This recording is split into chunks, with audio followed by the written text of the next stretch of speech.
Assalamualaikum warahmatullahi wabarakatuh. Halo sobat muslim Semansa dan sekitarnya. Baik lagi di channel FKPM Semansa Video. Sore. Ya, jadi alhamdulillah kita dapat berkumpul dalam virtual di YouTube. Walaupun dalam sedang kondisi yang tidak baik-baik saja, namun nggak apa lah ya. Kita tetap bersyukur masih bisa diberikan nikmat yang sebanyak ini. Dan hari ini kita bakalan bahas tentang sesuatu yang menarik, yaitu serial Nabi Adam. Bersama saya Oh iya, serial para nabi. Cuman hari ini bahasnya Nabi Adam gitu kan. Bersama saya Vicky Naki. Mirip nggak? Oh iya. Ya, bersama saya Raffi Hidayat. Buat yang pengen tahu lebih jauh tentang saya, bisa lihat IG di bawah sini ya. Nanti bakalan ada ya. Bang, ada kan bang? Ada lah, komisinya nanti kuasin ya bang. Udah mulai bang. Ya, dan juga Bang Ridwan Kamil ya. Ya, Kang Ridwan. Kumaha bre temaros. Kumaha kabarnya teh Bandung teh? Alhamdulillah. Kok Enggak bisa bahasa Sunda. Oh iya. Enggak. Jadi kita udah bersama Bang Ridwan di sini. Bang Ridwan, apa kabar bang? Alhamdulillah baik. Alhamdulillah. Kita tos dulu bang. Nos. Tos ala corona gitu ya. Ya, serial serial para nabi kembali ke zaman masa nabi gitu kan. Tagline-nya. Nah, jadi sebelum berita ini dipublikasikan kan, jadi ada teman saya yang nanya kemarin. Vivi, ini kan kembali ke zaman nabi gitu kan. Live di YouTube gitu. Padahal di zaman nabi itu nggak ada YouTube gitu. Nah, gimana tuh bang? Pertanyaan kayak ini. Iya, mungkin bisa dijawab gitu. Kenapa ngambil tagline itu gitu? Maaf saudara ada yang mengganggu. Kenapa tadi? Oh iya, jadi kan kembali ke zaman Nabi Iya, via YouTube gitu. Padahal di zaman Nabi nggak ada YouTube gitu kan? Kenapa tuh bang? ya karena sekarang kita memanfaatkan bagaimana teknologi bisa kembali ke masa lalu. Wah gokil. Jadi YouTube ini kita memanfaatkannya untuk sebagai alat apa istilahnya transformer. Kembali ke masa lalu. Iya. Ya begitu. Ya jadi gitu teman-teman ya. Ya Buat banyak yang- belajar dari YouTube, belajar sejarah dari YouTube gitu. Jadi kita kayak seolah-olah kembali ke masa lalu. Jadi jawaban itu ada di situ gitu kan. Terjawab ya. Oke. Buat yang nanya kemarin. Ya, gimana bang jadi? Kenapa kita belajar tentang Nabi Adam gitu? Apa sih yang menarik dari cerita Nabi Adam sih? Oke, kita mulai ya. Pertama-tama, Assalamualaikum warahmatullahi wabarakatuh. Waalaikumsalam warahmatullahi wabarakatuh. Pertama saya mengucapkan salam. Assalamualaikum warahmatullahi wabarakatuh. Waalaikumsalam warahmatullahi wabarakatuh. Alhamdulillahirrahmanirrahim. Nahmadu wa nasta'inu wa nastaghfiruh wa na'udzubillahi min shururi anfusina wa min sayyi'ati a'malina may yahdihillahu fala mudilla lahu wa may yudlil fala hadiya lahu. Asyhadu an la ilaha illallah wa syarika lahu wa asyhadu anna nabiyyan rasuluh. Jangan anggap saya ustadz. Enggak. Kiai. Iya, apalagi itu. Saya masih muda. Nah, sebenarnya kenapa kita harus belajar dari Nabi Adam gitu ya? Hah? Kenapa harus kita belajar dari kisah para nabi? Ya banyak hal gitu. Salah satunya karena memang di dalam Al-Quran mewajibkan kita untuk mempelajari kisah-kisah masa lalu gitu. Itulah kenapa di Al-Quran banyak menceritakan kisah para nabi gitu ya. Salah satu yang perlu kita pahamin di sini adalah ketika kita memahami kita ini berada di alam apa sih gitu ya. Kita ini berada di mana sih gitu. Pernah nggak kita mikir itu gitu? Kita ini berada di mana gitu?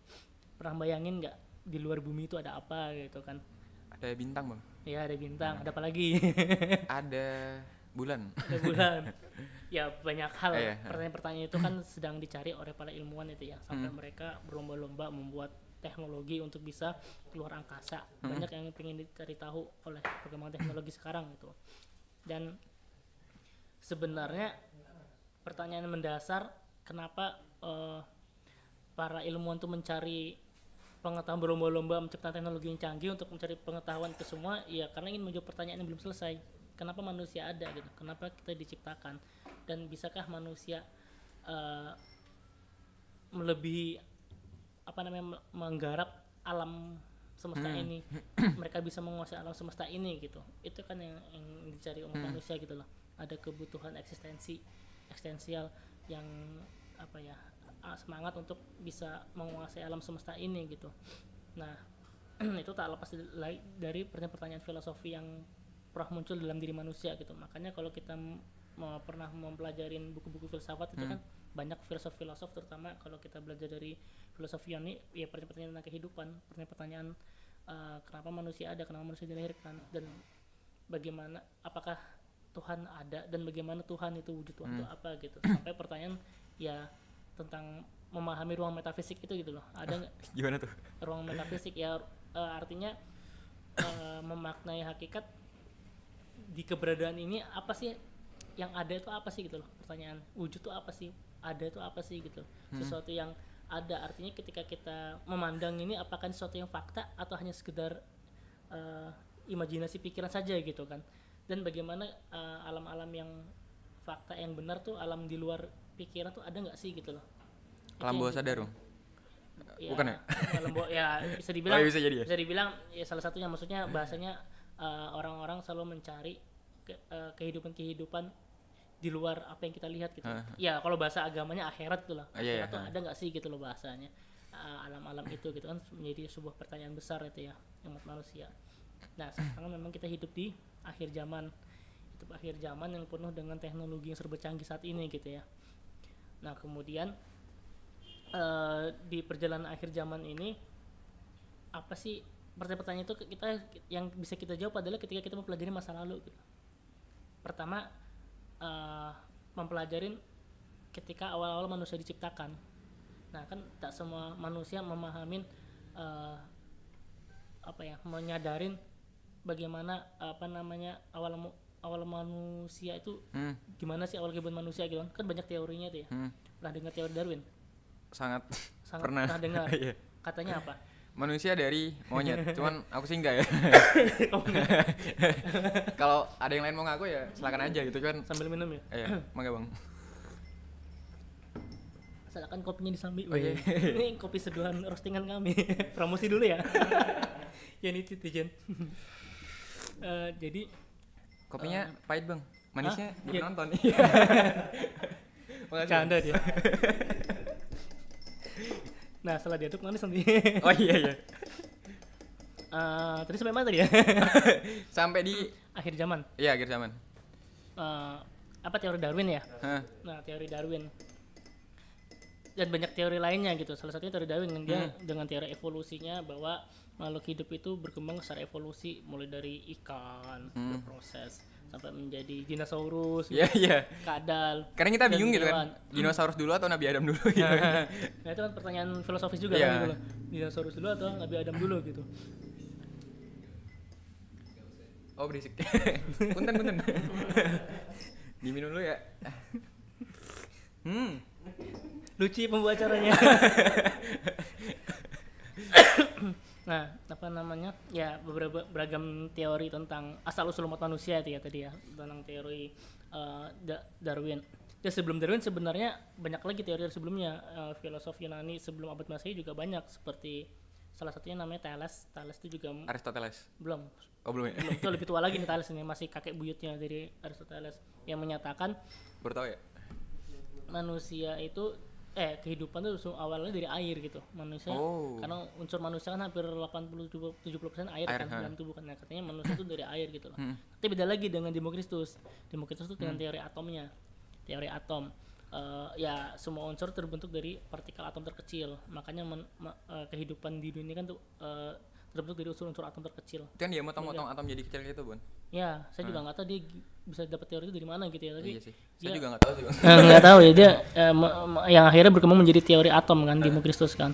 Ya kan asal mula manusia. Jadi artinya banyak teori-teori yang kita pelajarin di ilmu pengetahuan itu memang awal-awalnya karena berkembang dari pertanyaan itu, kehidupan awal mula kita tuh seperti apa sih gitu loh. Kita memaknai gimana sih awal penciptaan ini gitu. Dan banyak hal gitu. Nah, saya pribadi juga atau Raffi sendiri pernah berpikir nggak kenapa saya ada gitu? Karena ibu dan bapak saya menginginkan saya ada gitu. Menginginkan saya ada gitu. Ya itu jawabannya normatif sekali, standar sekali gitu. Ya pertanyaannya ketika ada ayah ibumu ada, kenapa kamu ada? Berarti ayah ibumu kenapa ada gitu kan? Wah itu Nah itu dia. menarik. Menarik. Gimana tuh Bang? Nah itu dia, saya juga sedang belajar kenapa bisa ada gitu. Nah kita di sini semua belajar kenapa bisa ada gitu ya. Nah pertanyaan itulah yang akhirnya memunculkan dari benak saya berusaha melepaskan ketika saya tidak membawa ajaran agama, saya berusaha melepaskan mencari jawaban itu gitu. Oh iya, iya. Tapi rupanya memang jawaban ini ternyata tidak pernah puas, tidak pernah ada, bukan tidak pernah ada, artinya tidak pernah jelas jawabannya gitu loh ketika kita lepas dari ajaran Islam. Coba sih kita lepaskan dulu ya. Makanya kebanyakan teori-teori filsafat dari para Yunani ataupun yang berkembang di Barat itu hanya hampir sebagian besar itu sifatnya hipotesis, dugaan, belum menjadi sebuah kebenaran, dan mereka terkadang mereka ragu dengan teori mereka sendiri gitu loh. Mereka buat teori tapi mereka juga ragu gitu loh, dan sampai mereka menemukan logika yang baru, berubah teori lamanya gitu kan. Artinya memang ya tidak pernah selesai jawaban itu gitu. Ya itulah akhirnya di sini kita menyimpulkan ya manusia punya keterbatasan, artinya kan punya keterbatasan ketika kita memahami kehidupan ini gitu loh. Manusia cuman diberi, bukan cuman bahasanya apa ya, kalau kita berkembang dalam teori filsafat, proses manusia untuk mencari kebenaran cuman ada dua, rasio sama empiris. Rasionalitas dan empirisme yang menjadi dua mazhab kutub dalam filsafat ya. Dan ada perpaduannya, rasionalisme harus dipadukan gitu, ada juga. Artinya ketika dia mencoba memahami kebenaran secara rasio, artinya dia sedang menggunakan logikanya dia gitu ya, rasionya dia. Ketika dia menggunakan sumber kebenaran dari empiris, berarti dia sedang menggunakan inderanya dia gitu. Artinya berdasarkan pengalaman, berdasarkan penglihatan, dia mendapat dari empiris itu gitu loh. Ada juga teori, ada juga nanti filosof yang memadukan dua itu untuk menyebut kebenaran. Itu teori dari Barat Bang? Ya itu dari Barat. Jadi dari Barat mengembangkan bagaimana sumber kebenaran itu seperti apa sih munculnya gitu ya. Nah, paham ya, dua sumber itu. Dan itu banyak berkembang, makanya ilmu pengetahuan berkembang karena dua pendekatan itu kan. Berkembang karena melihat alam semesta, melihat memanfaatkan rasionya, akhirnya berkembang teknologi gitu ya, memanfaatkan itu. Cuman mereka nggak tuntas untuk memaknai hakikat kehidupan itu gitu. Di bawah 75 itu. Hah? Di bawah 75 apanya? KKM. Maksudnya nggak tun itu bahasa mahasiswa kah? Iya. Sudah lama nggak masih mahasiswa ya. Nah itu pertanyaannya nggak tuntas karena apa ya, karena semuanya masih sebatas hipotesis gitu ya. Akhirnya kan mereka belum bisa menemukan jawaban metafisika itu sendiri gitu loh, yang artinya ada proses kebenaran itu ada yang ketiga gitu yang perlu kita pahamin. Apa tuh Bang? Petunjuk dari Allah. Nah itu yang ketiga gitu loh, petunjuk dari Allah. Apa petunjuk dari Allah itu? Apa yang diturunkan ke para nabinya gitu. Jadi ada proses transfer pengetahuan bahwa manusia itu untuk bisa mengetahui tentang dirinya ataupun bisa mengetahui tentang keberadaan alam semesta ini, tidak hanya kita sebagai pribadi mengetahui kita itu sendiri, rasio atau empiris, enggak, tapi ada sumber ketiga, petunjuk dari Allah. Petunjuk dari Allah itu apa yang Allah ajarkan kepada umat manusia gitu. Nah, pernah merasakan nggak Allah mengajarkan kepada Raffi, memberikan petunjuk kepada Raffi ketika menghadapi masalah kehidupan gitu misalnya? Pernah? Kalau dari aku sih nggak pernah ngerasain langsung, tapi sadar bahwa semua itu pasti ada pertolongan Allah. Oh sudah sadar gitu. Berarti kayak Raffi itu kenapa kok bisa yakin ini semua karena Allah gitu? Kayak misal nih naik motor gitu kan, mau nyalip mobil tuh, di depan ada truk. Nah Allah tuh kayak ngasih, kayak dalam hati tuh kayak jangan disalip gitu. Jadinya nggak nyalip gitu. Terus pas ada pengendara di sebelah aku gitu kan, dia mau nyalip mobil tuh, hampir aja dia kena truk. Untung dia langsung belok lagi gitu kan. Wah, di situ aku kayak sadar, wah alhamdulillah ya, ternyata Allah tuh bisa lewat mana aja gitu. Soalnya lewat hati dan pikiran kita gitu. Artinya ada dorongan bahwa keputusan kita itu nggak lepas dari petunjuk Allah gitu ya. Ya itu salah satunya gitu. Dan kalau kita pelajarin selama ini, petunjuk Allah itu memang beragam ya, yang diberikan oleh manusia. Dan paling besar memang kebanyakan lewat para nabi. Artinya para nabi itu kan penyampai risalah, penyampai ajaran kepada umat manusia gitu ya, lewat jalur nabi gitu. Dan akhir zaman ini ya satu-satunya nabi terakhir yang kita pegang kan Nabi Muhammad, dan Nabi Muhammad diberi mukjizat oleh Allah berupa Al-Qur'an gitu ya, sebagai petunjuk gitu. Artinya umat kita yang sekarang sedang YouTubean gitu ya, umat sekarang yang sudah pegang jajat itu ya, petunjuknya sekarang dari Allah cuma satu sisanya gitu, yaitu Al-Qur'an gitu, yang diturunkan oleh Nabi Muhammad, diturunkan lewat Nabi Muhammad gitu, karena Nabi Muhammad adalah nabi akhir zaman, nabi penutup. Akhirnya petunjuk pegangan satu-satunya adalah ajarannya beliau gitu, melalui Al-Quran, dan dijelaskan lebih lengkap lagi lewat hadis-hadisnya gitu. Nah itu petunjuk yang menjadi pegangan kita gitu ya, pegangan kita sebagai umat manusia untuk menjawab pertanyaan-pertanyaan tadi itu gitu loh. Ketika mereka barat itu sedang pusing, bingung dia tentang asal usul mereka, pertanyaan filosofis mereka yang nggak bisa jawab, ya kita sebagai umat Islam sudah ada jawabannya gitu. Jawabannya banyak di Al-Quran gitu loh. Kita bertanya tentang masa lalu, kita bertanya tentang siapa diri kita, sudah ada jawabannya gitu. Tinggal mau nggak kita mendalamin pertanyaannya itu gitu loh, mendalamin jawabannya itu. Sebenarnya kalau kita mempelajari tadi ya pertanyaan filsafat ya, sebenarnya sudah dijawab gitu loh di Al-Quran gitu. Persoalannya kita kan yakin nggak dengan kebenaran Al-Quran gitu ya. Kayak misal yang tadi tuh pertanyaan apa tadi ya? Lupa. Apa tadi? Yang tadi diomongin sama Ridwan tuh, kayak apa sih tujuan manusia ada di dunia ini? Kenapa kita diciptakan? Kenapa? Aku tadi kan jawab kan, karena bapak dan mamaku mau aku ada di sini gitu. Ya kenapa? Kenapa ada orang tuamu di sini gitu? Nah itu kenapa tuh? Kenapa ya? Ya itu artinya nanti kita akan lebih dalam di sini, jawabannya itu mengkaji lebih dalam dari apa yang dituliskan dalam Al-Quran. Di situ banyak Allah menjelaskan dalam beberapa firman-Nya ya, kenapa bisa manusia itu ada gitu. Nah, tadi kembali ke masalah konteks petunjuk tadi itu. Jadi kalau bisa kita bilang bahwa sumber kebenaran itu pertama dari rasio, anggap aja kita ambil dari ajaran barat yang memang cukup universal ya. Kita bisa melihat sumber kebenaran dari rasio, dari pengetahuan sifatnya logika, akal. Yang kedua dari pengalaman, yang ketiga kita butuh petunjuk dari Allah gitu. Nah, petunjuk itu memang banyak ya, dari para nabi juga banyak diturunkan dan mengajarkan kepada umat manusia. Tapi memang salah satu kelemahan umat manusia adalah umat manusia itu punya yang namanya hawa nafsu gitu. Adanya hawa nafsu yang membuat mereka tidak mau mengikuti petunjuk itu gitu loh. Ketika mereka sudah tahu pertanyaan mereka nggak bisa menjawab, kita kasih tunjukkan lah Al-Quran sudah menjawab, tapi terkadang ada hawa nafsu yang menutupi gitu. Ada hawa nafsu yang menutupi yang akhirnya mereka tidak mau meyakinkan oh ini benar atau enggak. Tetap mereka ngotot mencoba apa ya, bahasanya ada sifat egoisme pribadi manusia yang ditutupi oleh hawa nafsu. Mereka ya selalu merasa dirinya benar gitu kan, tapi mereka tidak bisa tetap merasa dirinya benar tapi masih sebuah hipotesis gitu ya, yang artinya mereka tidak bisa, sulit meyakini Al-Quran itu. Nah tinggal bagaimana kita membangun keyakinan kebenaran Al-Quran itu. Nah pertanyaannya tadi kembali, kenapa kita diciptakan? Saya mencoba mencari jawabannya itu ketika mempelajari kisah Nabi Adam gitu loh. Mencoba mencari jawabannya di kisah Nabi Adam. Kenapa banyak pelajari kisah Nabi Adam? Karena ketika kita mempelajari kisah Nabi Adam itu kita mulai dari surat Al-Baqarah ayat 30. Coba, apa tuh?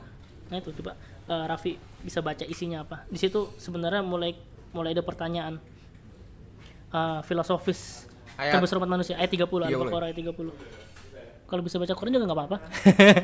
Nonton.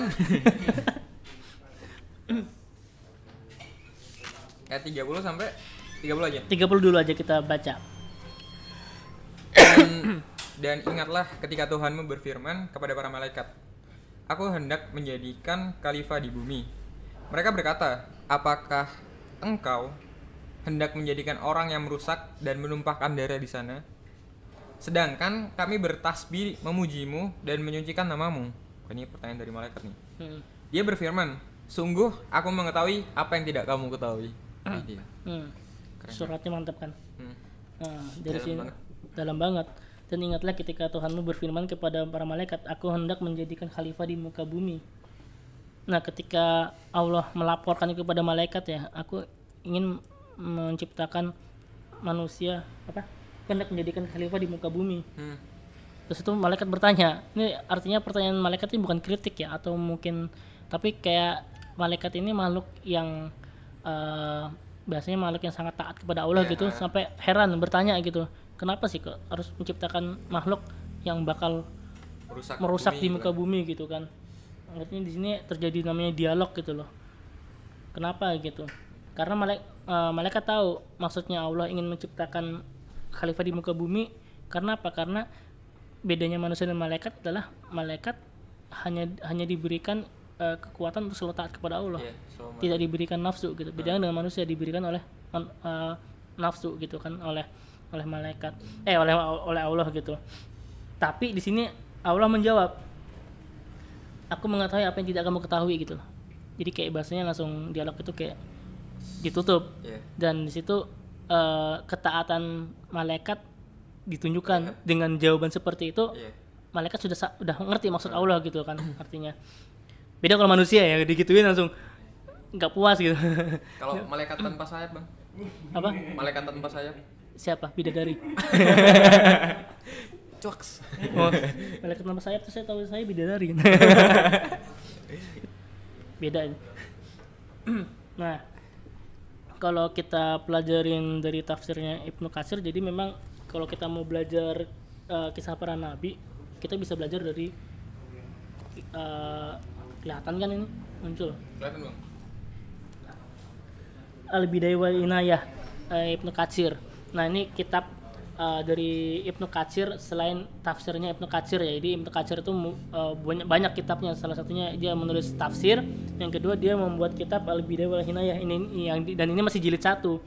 Sampai jilid kesekian, sampai jilid 1 sampai jilid 2 itu dia bicara tentang kisah para nabi gitu ya. Kisah para nabi yang sumber-sumbernya dari Al-Quran dan hadis gitu. Dia kumpulkan semua.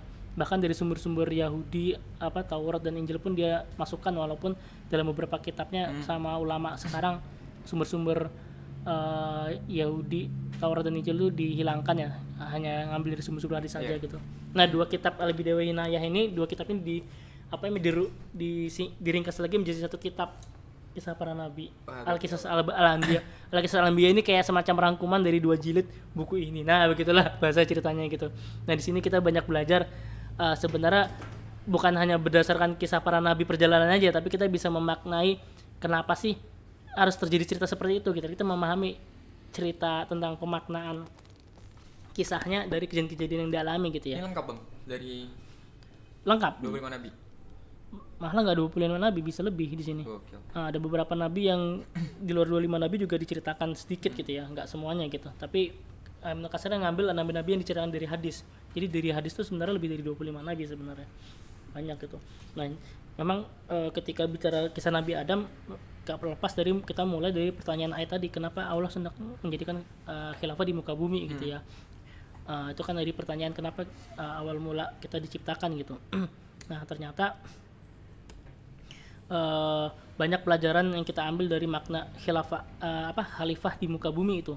Khalifah itu artinya apa? Pernah dengar? Pemimpin. Artinya di situ kenapa Allah ingin menjadikan manusia sebagai pemimpin di muka bumi? Tahu kenapa? Nah, kenapa? Maksud pernah memahami nggak maknanya? Atau pernah dengar surat ini nggak sih? Pernah belajar surat ini nggak? Kemarin barusan dengerin kajiannya sih. Kajiannya siapa? Khalid Basalamah. Bagaimana beliau Ustadz? Belum sampai kelar sih. Belum sampai kelar. Iya. Pokoknya kan awal mulanya tuh yang ada di bumi jin tuh. Jadi kayak sebenarnya jin kurang lebih manusia sih, juga berbuat kerusakan juga kan. Terus sampai akhirnya turun manusia, terus manusia tuh dikasih ilmu buat tahu segala jenis hal, dari semua nama malaikat, semua nama jin, semua nama benda yang ada di dunia, semua nama hewan, semua nama tumbuhan itu dikasih tahu semua. Baru sampai manusia itu ngajarin malaikat tentang ilmu itu tadi, barulah akhirnya malaikat itu tadi sujud kepada Adam. Iya. Ya, jadi memang salah satu kelebihan makhluk ciptaan Allah adalah ketika diberi gelar sebagai khalifah di muka bumi gitu ya. Jadi di sini sebuah gelar yang bagus, manusia juga sebagai pemimpin. Artinya sebagai pemimpin dia ada namanya sebuah keputusan gitu artinya. Di situ kan artinya diberi makna tentang sebuah keputusan. Pemimpin kan artinya dia memutuskan. Pemimpin juga bagaimana dia bisa memutuskan sebuah kehidupan gitu. Nah, artinya kita keputusan kan jawabannya 2, benar atau salah ketika dia menghasilkan keputusan kan. Nah, disitulah dalam kisah Nabi Adam ketika Allah menjelaskan bahwa sedang hendak menjadikan khalifah di muka bumi, baru di ayat selanjutnya, bahwa di kisah selanjutnya ketika Allah menciptakan Adam itu, malaikat disuruh sujud kan. Malaikat disuruh sujud. Bukan malaikat, iblis juga disuruh sujud gitu ya. Ada semua makhluk disuruh sujud gitu ya. Artinya di sini Allah mengajak makhluk ciptaan yang lainnya begitu memuliakan manusia gitu loh. Mereka disuruh sujud gitu sebagai khalifah di muka bumi gitu. Nah, artinya di sini memang salah satu kelebihan manusia adalah manusia diberi potensi. Potensi pertama adalah manusia memiliki ruh. yang kedua memiliki jasad. Artinya dalam ruh dan jasad itu dikendalikan oleh dua, akal dan nafsu gitu. Akal dan nafsu. Nah, akal dan nafsu itulah yang nanti mengendalikan bagaimana manusia itu meninggalkan manusia itu sebagai khilafah di muka bumi itu gitu ya. Keputusan itulah, keputusan kita apakah berdasarkan akal, apakah berdasarkan nafsu gitu ya. Nah, di sini kita menunjukkan tentang hak dan batil. Pertama, hak dan batil itu dikisahkan tentang perintah Allah pertama ketika Nabi Adam tiba-tiba lahir gitu ya. Yang pertama disuruh tunduk, disuruh sujud. Yang sujud akhirnya siapa? Malaikat. Yang tidak sujud iblis. Nah, akhirnya di sini ada dua bahasanya itu ke dalam, kalau kita membaca kisah ini kayak ya inilah makna pertama. Maksud Allah itu adalah ya akhirnya manusia ini sedang ditunjukkan kepada suatu dua jalan, hak dan batil. Jalan kebenaran dan jalan keburukan. Di sini ada jalannya malaikat, di sini ada jalannya iblis gitu ya. Dan manusia berada di tengah-tengah. Nah, manusia harus mengendalikan dia mana yang mau dikendalikan, dia mau tunduk atau mau ini. Artinya kalau ini saya maknai dalam makna masalah di ayat ini ya, khalifah, Allah lebih mengetahui daripada segala sesuatu. Itu kan makna ketika pada di sudut. Nah, kita pelajarin lagi kenapa malaikat begitu taat kepada Allah gitu ya. Kenapa iblis tidak? Nanti kan penjelasannya panjang ya. Iblis kan dia tidak mau tundukkan karena memang dia ada hasrat kesombongan yang ada dalam dirinya. Merasa lebih duluan diciptakan dan dari api gitu ya. Sedangkan Adam dari apa? Cuma dari tanah. Iya. Apa coba unggulnya tanah itu? Tanah itu kena air jadi lumpur, kotor gitu loh. Sedangkan api, bisa nggak memaknai ini Rafiq? Padahal bisa kan? Api itu luar biasa kan itu loh. Api itu sumber energi. Api itu bisa menghasilkan tenaga listrik. Api itu Avatar gitu Bang. Ya, itu di Avatar. Negara api bisa tanah kalah ya di Avatar ya. Oh gitu ya. Jadi api menguasai semuanya. Api menguasai semuanya. Sebelum Avatar datang. Nah, gitu. Makanya sekarang bagaimana kita sebagai tanah bisa menaklukkan api. Nah, itu kan. Ya, pengaruh Avatar. Keren itu film apa? Film Avatar. Keren tuh. Keren. Nah, ini sekarang saatnya gimana tanah ini mengendalikan api. Dan yang kedua, ada unsur namanya cahaya yang diberikan oleh malaikat gitu. Malaikat diciptakan dari cahaya, artinya ada unsur cahaya yang juga dimiliki oleh manusia gitu ya. Manusia punya cahaya gitu. Artinya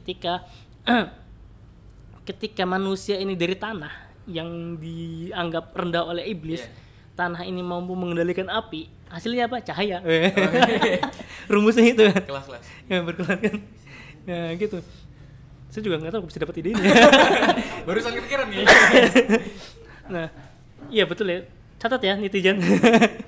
Ketika manusia yang rendah ini dari tanah gitu ya, yang dianggap rendah oleh Nabi Adam dari tanah ini bisa mengendalikan api, maka dapatnya adalah cahaya gitu. Karena apa? Tanah ini sering dari tanah, tapi tanah bisa menghidupin gitu loh. Iya kan? Tanah bisa menghidupin. Kenapa bisa menghidupin? Dari tanah tumbuh-tumbuhan gitu. Hewan, manusia gitu. Dari tanah juga kita bisa hidup gitu, karena memang hampir sebagian besar pangan manusia adalah ya sumber dari tanah kan, bukan dari api gitu kan. Ya api memang melengkapi ya untuk melengkapi kebutuhan energi dan segala macam ya, tapi energi awal yang sebelum energi awal kita mulai bisa bergerak kan tanah gitu loh. Begitu kita energi awal dari tanah kita sudah bisa bergerak, baru kita butuh energi selanjutnya, api gitu kan. Nah, bagaimana kita mengendalikan api? Jadilah cahaya gitu loh. Kita mengendalikan energi, jadilah lampu, cahaya penerang gitu kan. Nah, itu maksudnya. Ada makna di situ yang kita bisa maknai gitu loh.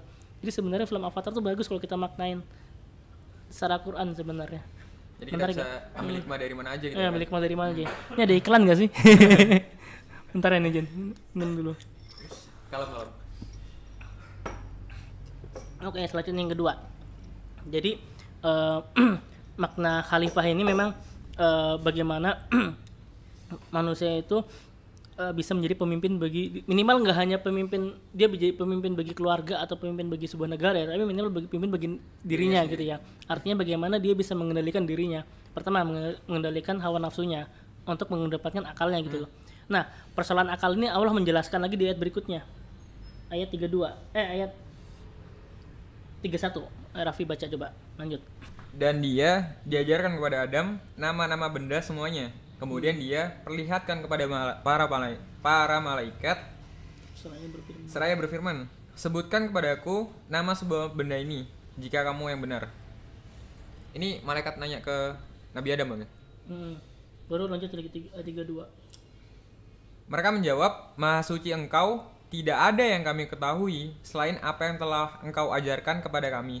Sungguh engkaulah yang maha mengetahui, maha bijaksana. Lanjut lagi di ketiga. Dia Allah berfirman, wahai Adam, beritahukanlah kepada mereka nama-nama itu. Setelah Adam menyebutkan nama-namanya, jadi Adam menyebutkan semua nama-namanya. Dia berfirman, bukankah telah aku katakan kepadamu bahwa aku mengetahui rahasia langit dan bumi, dan aku mengetahui apa yang kamu nyatakan dan apa yang kamu sembunyikan. Nah di sini artinya Allah sedang memasukkan unsur akal kepada Nabi Adam.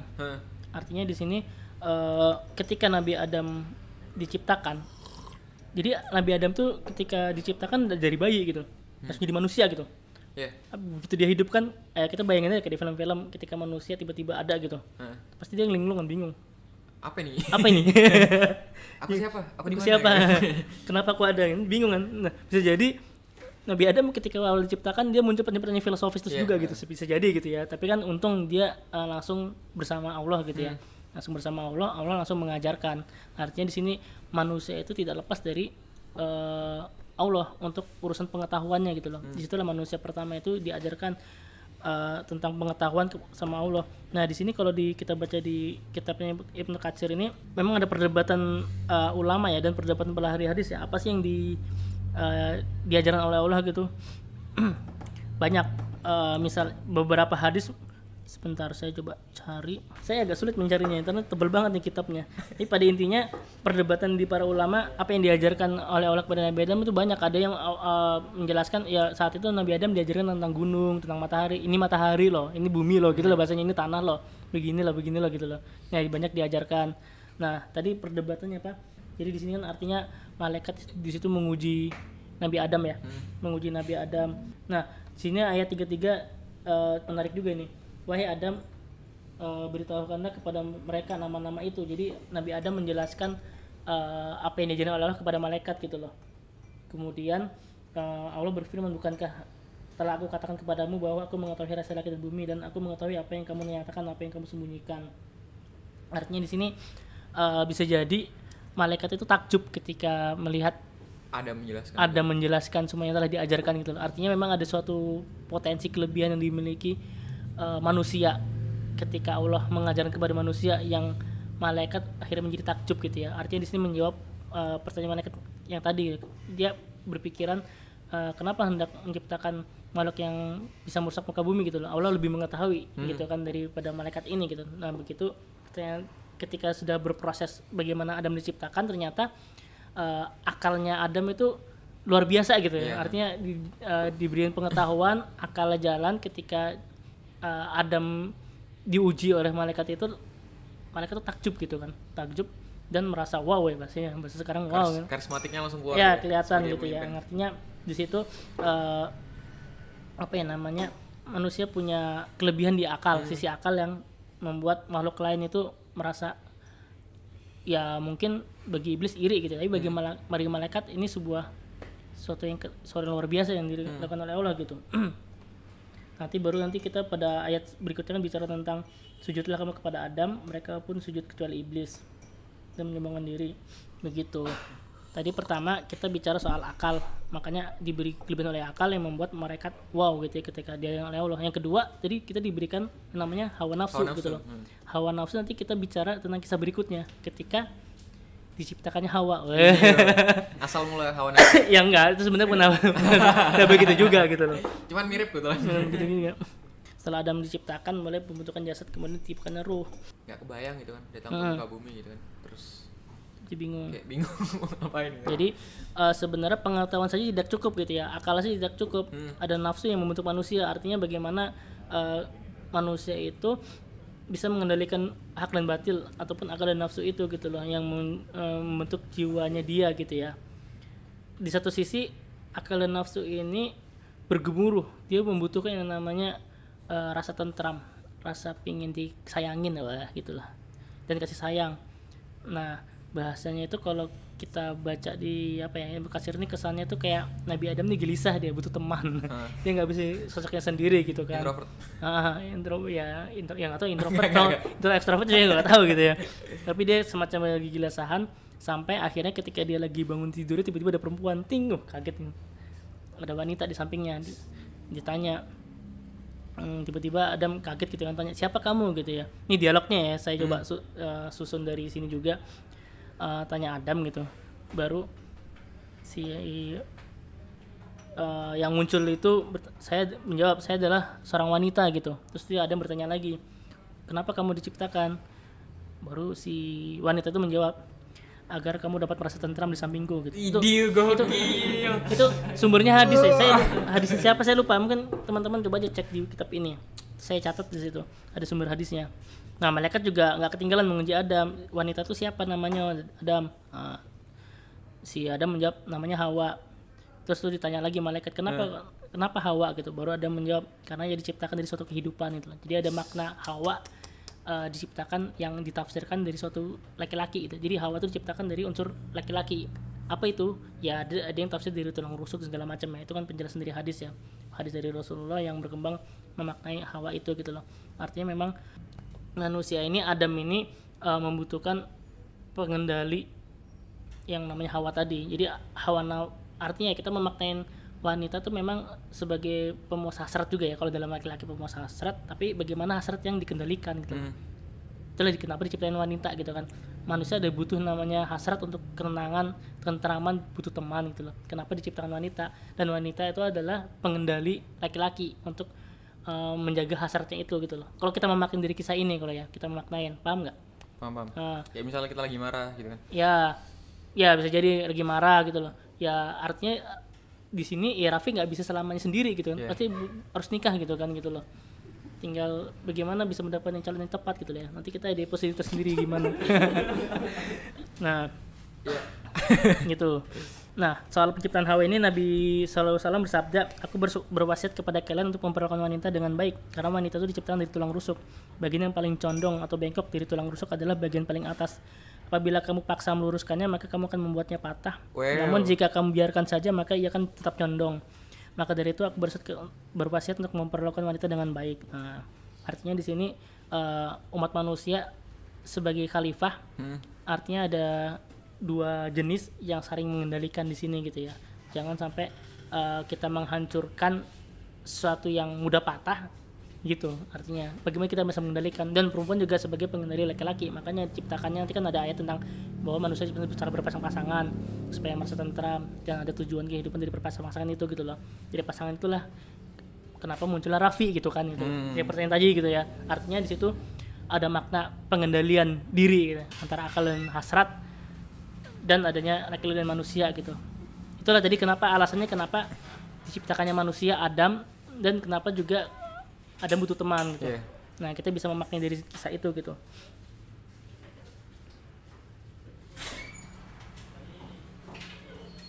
Nah kemudian kisah selanjutnya adalah ketika ini yang paling sering dibahas ya. Apa tuh? Ketika mereka tergoda dengan sebuah buah. Nah, itu kan cerita selanjutnya kan.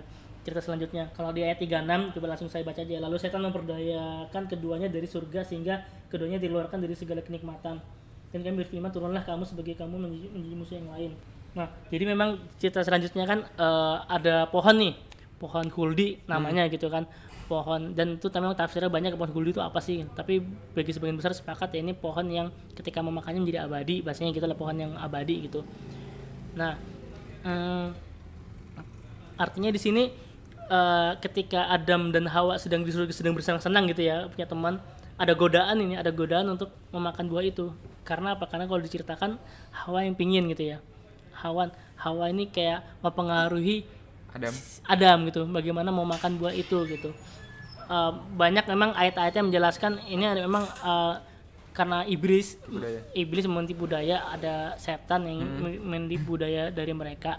Ya banyak kita bisa menjelaskan tafsir, tapi pada intinya adalah ya manusia antara akal dan nafsu itu saling bertempur, saling berkaitan, dan ketika dua pasang manusia ini sedang menjalankan kehidupannya, pasti ada rasa-rasa pingin mengalahkan akalnya dan mendapatkan nafsunya gitu kan. Nah disitulah ada ujiannya Adam ketika Adam dikendalikan oleh Hawa yang sedang terjerat apa sih bahasanya, kayak ada keinginan nafsu. Ya sebenarnya bukan arti ini salahnya Hawa ya, tapi memang ini ujian dari Allah karena diberikan oleh namanya hawa nafsu gitu ya, keduanya. Dan ada kontribusi iblis juga gitu kan. Ya, ada kontribusi iblis yang membisikkan. Bukan membisikkan ya, artinya dia kayak menggoda-goda lah supaya dia mau tidak mentaati perintah Allah gitu loh, karena Allah sudah melarang sebelumnya jangan memakan buah itu gitu loh. Tapi rupanya tergoda dan akhirnya ya takdir Allah ketika beliau melanggar perintah Allah yang akhirnya ya udah sama Allah diturunin ke muka bumi gitu ya. Tapi di situ juga kita tidak bisa menyalahkan Adam sepenuhnya itu sebagai dosa Adam gitu ya, karena itu sesuatu yang digariskan. Itu nanti di kitab ini juga ada cerita kisah gimana Musa itu pernah mendebat Adam, Nabi Musa. Sebuah malam mendebat Adam, gara-gara kami semua akhirnya di muka bumi gitu. Didebat itu sama Musa gitu. Tapi ya Adam membalas, kenapa kamu memperdebat sesuatu yang sudah digariskan oleh Allah gitu ya. Nah itu kan ada itu sumber dari hadis gitu. Dia pun nggak makan buah kuldi juga Nabi Adam toh juga bakalan diturunin ke muka bumi nggak sih? Nah walau alam ya itu walaupun nggak makan atau enggak tuh ya, tapi memang terkadang kalau kita bicara tentang ruang dan waktu, kita bicara tentang takdir, itu sesuatu yang agak sulit kita bisa pahamin ya. Karena kita ketika bicara tentang akhirat, kita tidak bicara tentang ruang dan waktu gitu ya. Bicara akhirat itu kita tidak ada namanya awal dan akhir gitu. Yang ada awal itu kita kayak berada di dunia gitu kan. Nah, kenapa? Kayak terpukau sekali. Sangat ini ya.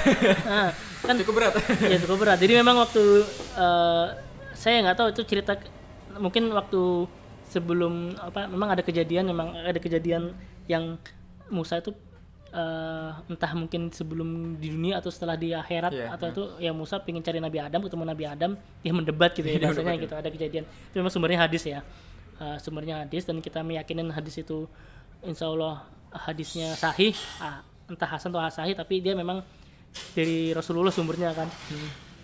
Yang terjadi kejadian seperti itu ya, kita meyakini memang di sini sebuah petunjuk bahwa memang tidak sepenuhnya artinya memang ini kesalahannya Adam, tapi kesalahan sudah ditakdirkan. Artinya ketika manusia tidak bisa mengendalikan akalnya, dia sedang mengedepankan hawa nafsunya, itu sebenarnya bagian dari takdir Allah juga gitu loh. Paham. Ya paham ya, bagian dari takdir Allah juga gitu. Dia berbuat dosa, bagian dari takdir Allah juga gitu loh. Tapi di satu sisi di situ ditunjukkan pada ayat ini, di ayat 37 ya, di Al-Baqarah ayat 37, kemudian Adam menerima beberapa kalimat dari Tuhannya, lalu dia pun menerima tobatnya. Sesungguhnya Allah Maha menerima tobat dan Maha Penyayang. Jadi di sini kan artinya Adam bertobat ketika melakukan kesalahan itu loh. Artinya di sini ketika manusia mengedepankan hawa nafsunya, mengalahkan akalnya, tapi ada kesempatan namanya tobat gitu loh. Nah, di situ kan artinya ada kelebihan yang diberikan oleh Allah bahwa manusia bisa bertobat gitu atas kesalahannya. Dari tobatnya itu ya diampunin kesalahannya gitu ya. Tapi tetap di situ memang perjalanan manusia Adam harus lari ke muka bumi gitu.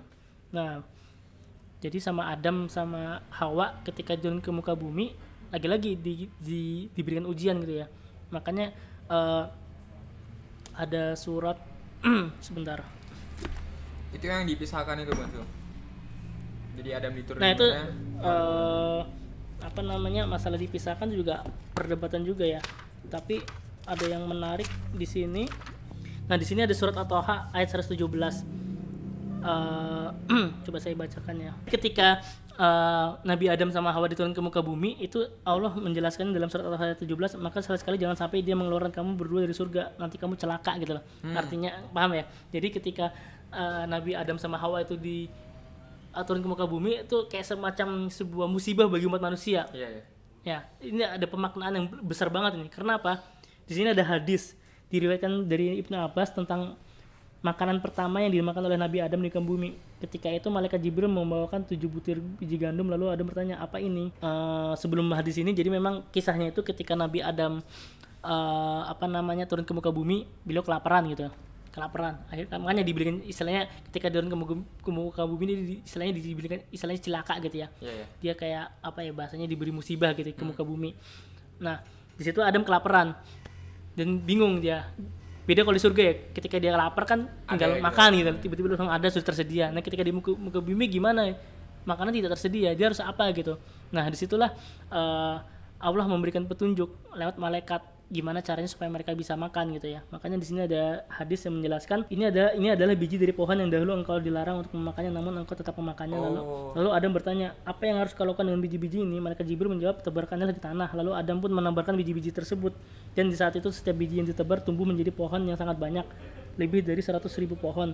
Kemudian pohon-pohon itu pun mengeluarkan buahnya hingga dapat dipetik oleh Adam. Lalu Adam mempelajarinya dan mendapatkan kesimpulan dari penanaman biji-bijian itu hingga dia dapat melanjutkan penanamannya. Kemudian Adam juga mempelajari bagaimana cara menggilingnya, cara mengadonnya, cara memanggangnya hingga menjadi roti. Setelah itu dia berulah dapat memakan roti tersebut. Dan itu merasakan usaha yang keras, keletihan dan kelayannya. Semua itu pekerjaan itulah yang dimaksud kata celaka pada firman Allah. Jadi ketika Nabi Adam kelaparan, jadi makan ini ada hubungannya dengan buah khuldi tadi. Para ulama dan ahli tafsir mengatakan bahwa khuldi itu adalah biji gandum gitu loh.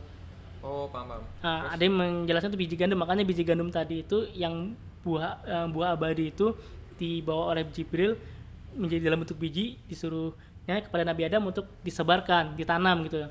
Nah begitu ditanam nanti dia tumbuh.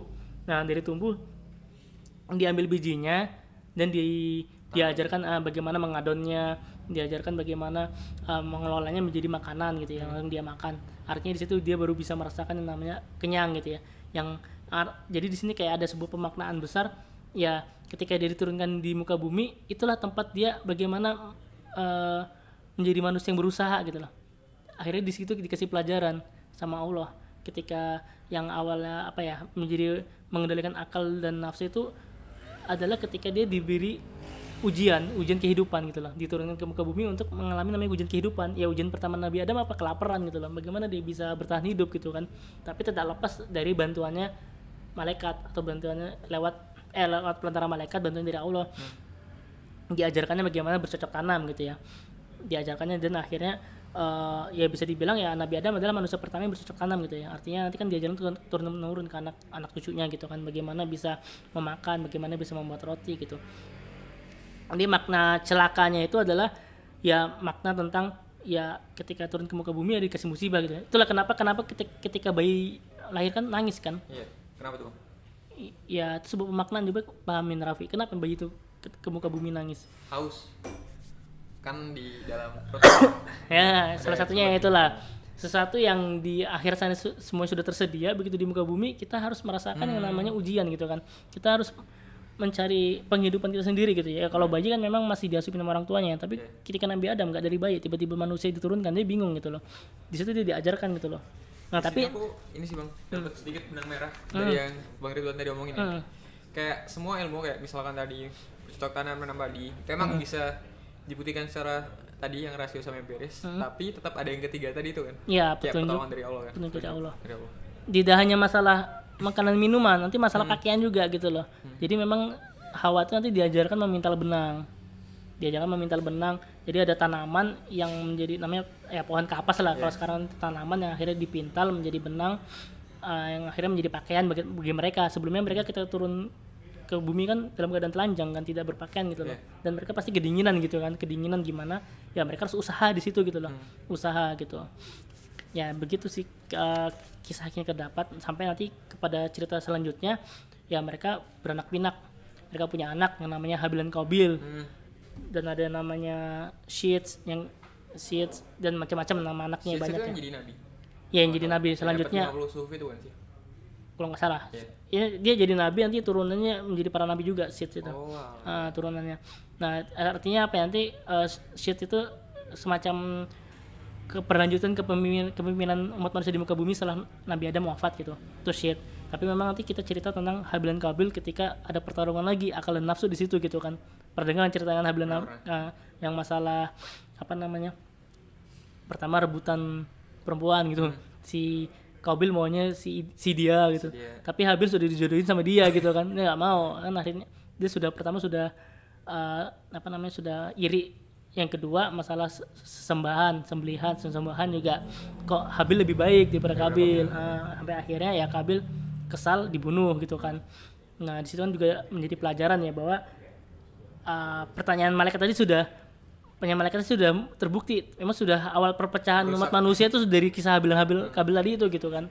Habil dibunuh gitu. Pembunuhan pertama bukan sih? Iya, pembunuhan pertama di situ kan, pembunuhan pertama, dan di situ udah mulai terjadi pertarungan pertama kali umat manusia berpecah, pertama karena wanita dan merasa tidak, dan masalah keadilan gitu kan. Masalah apa sih? Sesembahan itu. Masalah iri, masalah harta, yang kedua iri masalah wanita gitu kan. Jadi memang kadang sumber perpecahan tuh kalau nggak harta ya wanita ya. Iya kan? Betul nggak? Nah, di situ sumber perpecahan di awal gitu.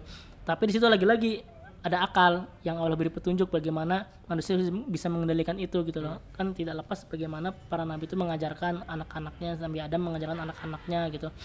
Sampai nanti muncullah kalau di sini dikisahkan di umur 130 tahun Syed lahir. Ketika Adam umur 130 tahun Syed lahir, yang nanti ketika Adam wafat dia menjadi peneruskan keberlanjutan umat manusia itu gitu loh. Nah, yang kita tangkap dari sini sebenarnya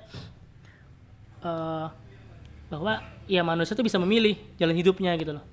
Paham ya? Manusia sebagai manusia yang khalifatullah, sebagai manusia pemimpin bagi dirinya, dia bisa memilih jalan hidupnya. Mau milih yang mana ini? Hak dan batil gitu. Dan manusia pasti sudah fitrah, pasti ada rasa kebenaran dalam dirinya gitu loh. Tapi ada hawa nafsu yang menutupi gitu loh. Itu yang terjadi selama ini. Kadang manusia itu tahu itu benar dan sengaja membuat kesalahan. Setiap manusia melakukan kesalahan itu pasti ada rasa gelisah kan gitu loh. Tapi lagi-lagi ego dan jiwa pengen eksistensialisnya, jiwa egonya yang lebih berkuasa, nafsunya lebih berkuasa menutupi akalnya untuk dia bisa mengendalikan akalnya itu gitu loh. Itu manusia, kelemahannya manusia gitu loh. Kadang kita tahu kita salah tapi masih dilakukan aja gitu ya. Dan kita kayak ngerasa nggak tenang gitu kan. Dan hampir semua manusia pasti punya fitrah seperti itu gitu loh. Dan makanya artinya gini, tiga petunjuk kebenaran ini, rasio, pengalaman dan petunjuk itu bisa menjadi pengetahuan bagi kita gitu, pengetahuan untuk bisa memahami hakikat penciptaan manusia ini gitu loh. Kita ini mau kemana sih gitu kan, tujuan hidup manusia itu apa sih? Untuk beribadah kepada Allah gitu ya. Tujuan akhir kita apa? Bisa masuk surganya Allah gitu. Artinya kita bisa berada tujuan yang kita capaikan, pasti kita butuh yang namanya petunjuk ini kan, kayak buku pedoman lah. Sama kalau misalnya kita beli kendaraan bermotor, pasti ada manual book kan. Manual book tujuannya apa? Untuk kita tahu bagaimana mengendalikannya gitu loh. Sama ketika umat manusia berada di dunia ini, manual booknya apa? Al-Quran gitu. Wahyu dari Allah. Supaya apa? Supaya kita bisa mengendalikan, kita tahu kita arahnya mau kemana gitu. Nah gitu lah. Jadi kalau kita belajar dari Nabi Adam, ya Adam itu sudah langsung dari Allah diajarkan bagaimana hidup di dunia. Nanti muncul nabi-nabi berikutnya, ada Nabi Idris, Nuh, nabi berikutnya. Nah, ya insya Allah ke depan kita. Oke netizen, sudah diperingatkan kita sudah sejam, sebentar lagi mau berakhir. Atau mau nambah sejam lagi? Di linknya mas tambah. Jadi gitu ya. Jadi kesimpulannya nanti kita bicara dengan para nabi berikutnya bagaimana dia diberikan petunjuk dan menghadapi masalah-masalah kehidupannya gitu. Artinya setiap nabi itu pasti ketika dia diturunkan pasti ada masalah kan, ada masalah apa sih yang harus diselesaikan masalahnya, dan Allah memberikan petunjuk untuk menyelesaikan masalah-masalah itu gitu loh. Nah disitulah kita mempelajari kisah nabi untuk bisa mengetahui problematika apa yang terjadi dan bagaimana menyelesaikan masalahnya atas lewat petunjuk Allah gitu loh. Jadi memang kebenaran itu kita nggak lepas dari petunjuk dari Allah. Itulah yang kenapa kita harus mempelajari Al-Quran gitu. Ya mungkin begitu dari kisah Nabi Adam ini. Sebenarnya masih banyak yang kita bahas. Selanjutnya kita mungkin bisa bicara tentang Nabi Idris, Nabi yang pertama kali menulis pena. Artinya kita bicara tentang ilmu pengetahuan di zaman Nabi Idris. Oke, mungkin kita bisa bahas di minggu depan. Mungkin dari saya. Mungkin ada pertanyaan lagi. Netizen nggak apa-apa kalau mau tanya ya, lewat WA. Kalau ada. Kalau aku boleh mereview sedikit nih bang. Kayak apa yang kutangkap tadi ya. Apa sih yang bisa kita maknai dari cerita tadi itu? Yang pertama itu ada ini, lupa kan? Ayo. Apa namanya? Avatar ya, bukan. Ini manusia tuh kadang tahu mereka benar, tapi sering tertutupi oleh hawa nafsu itu tadi berarti. Itulah mengapa kadang kita tahu kita benar, tapi kita masih ngelakuin aja gitu yang salah. Yang pertama. Nah, yang kedua soal wanita tadi. Yang diingat rusuk gitu ya kan. Yang diingat itu. Kebetulan ini sangat tertanam. Di otak gitu kan. Wah ini bermanfaat sekali. Itu tadi apa bang? Maksudnya kan lu rusuk nih. jangan dipaksa buat lurus, nanti dia bakalan patah gitu kan. Iya, nanti Gimana tadi, Bang? baca bukunya. Oh, iya. Nanti dijadikan caption. Terus yang ketiga ini terkadang kita bisa membuktikan mungkin semuanya dengan logika dan segala macam yang kita punya, tapi jatuhnya itu hanya sebatas hipotesa biasa gitu kan. Terkadang kita butuh petunjuk Allah buat membuktikan hal tersebut gitu kan. Tuh. Terus yang keempat ini wanita lagi, Bang. Jadi wanita diciptakan untuk menjadi ketentraman hati gitu.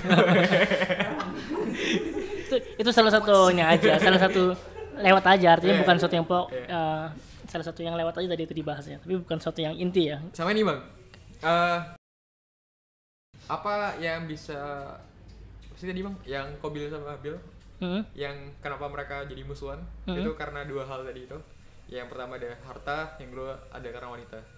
Artinya konflik awal di konflik awal di muka bumi manusia itu penyebabnya itu masalah iri dan masalah merasa tidak adil dan merasa iri gitu kan. Yang iri karena wanita dan harta, masalah sembilan tadi itu kan, artinya menjadi konflik yang dimana karena umat manusia lebih mengendalikan nafsunya, tidak bisa mengendalikan akalnya gitu, lebih ke situ. Dan core yang terakhir yang paling penting itu di apa tujuan kita ada di sini kan? Ya, artinya apa tujuan kita ada di meracik kopi, apa tujuan kita ngobrol bareng berdua gini gitu kan. Semua asal mulanya kalau kita tarik garis lurus ke atas terus kenapa-kenapanya itu ada di ujung penciptaan manusia itu tadi kan, Bang? Ya, artinya Allah di sini menjadikan manusia sebagai khalifatullah adalah punya tujuan makna itu tadi itu ya, makna supaya manusia bisa mengendalikan manusia untuk dia sedang menciptakan manusia yang begitu sempurna untuk bisa mengendalikan kehidupannya di dunia gitu. Dia bisa merasakan ujian-ujiannya di dunia agar apa? Agar bisa menjadi manusia yang sempurna, yang ketika bisa mendapat ridhonya Allah, bisa mendapat surganya Allah gitu. Yang diberi dua pilihan hidupnya itu gitu ya. Dan ini, Bang, yang keren, yang paling menarik adalah manusia ini biarpun takdirnya udah ditentukan sama Allah, tapi manusia tetap bisa memilih gitu. Iya, bisa memilih. Gimana gitu. Nah, apa yang kita pilih itu yang sudah ditakdirkan sama Allah gitu. Maksudnya kita tetap bisa memilih gitu. Bisa milih. Artinya manusia itu punya hak untuk memilih jalan hidupnya. Ya bagaimana tadi Nabi Adam ketika melakukan kesalahan dia bisa bertobat gitu. Ketika dia turun ke bumi dia tetap ada namanya usaha untuk dia bisa hidup gitu ya. Artinya memang manusia dibekali untuk kekuatan untuk mampu untuk pilihan-pilihan untuk dia berusaha untuk menahan dirinya lapar, berusaha untuk mengendalikan nafsunya dan berusaha untuk tetap bertakwa kepada Allah gitu, usaha untuk berada di jalan ketakwaan. Itu kan bagian dari sebuah usaha lagi kan. Makanya kenapa tadi kisahnya Nabi Adam ketika turun ke bumi dia kayak semacam mendapat musibah gitu. Yaitu bagian dari ujian dari Allah untuk dia mau berusaha untuk bisa survive, berusaha untuk dia mengendalikan nafsunya dan berusaha untuk bisa bertakwa kepada Allah gitu. Itu yang tujuan utama manusia ketika turun ke muka bumi. Makanya ketika bayi lahir kenapa dia nangis gitu kan? Ya karena itu dia adalah bagian dari beban sendiri. Mungkin jawaban dari ya ketika Nabi Adam turun kan kayak dia mendapat musibah celaka gitu di muka bumi. Jadi ini di bumi selama kita itu jangan main-main lah bahasanya. Kita jangan bersenang-senang di sini, bukan tempat senang-senang, nanti di surga untuk senang-senang gitu kan. Di sini kita tempat untuk bersusah-susah gitu kan. Begitu. Udah 7 nih, Bang. Ada yang mau tambah lagi enggak kira-kira? Apa? Dari 7 makna tadi yang udah kita dapat. Cukup itu dulu teman. Biar penonton enggak ini ya. Itu dulu saja. Nanti kita lanjutkan daripada kepanjangan. Kita lanjut ke pekan berikutnya aja untuk membahas yang lain. Buat teman-teman yang penasaran ya, gimana kelanjutan ceritanya dari para nabi ini bisa hadir coming soon. Kita tunggu aja waktu kosongnya kapan kita bisa hadir lagi. Buat hari ini kita ucapkan terima kasih banyak buat yang penonton setia nonton sampai sekarang, dan jangan lupa ya like, comment, and subscribe apa namanya FKPM Semansa channel YouTube-nya dan juga operatornya ya. Operatornya di belakang kamera. Diksi Gimang ya. Tapi kalau memang lebih suka daripada diskusinya di beliau saja yang tanya ya teman-teman, kalau mau langsung datang ke sini pekan depan bisa langsung ke sini. Jadi kita bisa diskusi, kalian bisa langsung bertanya di sini gitu loh. Gak usah malu-malu, Gak usah malu, kita datang aja. Setiap jam berapa operator? Yang penting jangan sebelum subuh ya, karena nggak ada orang gitu. Begitu. Terima kasih banyak teman-teman. Mari kita tutup dengan Apa nih Bang? Alhamdulillah ya. Kita tutup dengan alhamdulillah Alhamdulillah. dan doa kafatul majelis. Subhanallah. Semoga yang benar datangnya dari Allah dan yang salah bila ada kesalahan ya murni dari kami sendiri gitu ya. Salamnya bareng-bareng. Terima kasih. Wassalamualaikum Warahmatullahi wabarakatuh. wabarakatuh. Yeay.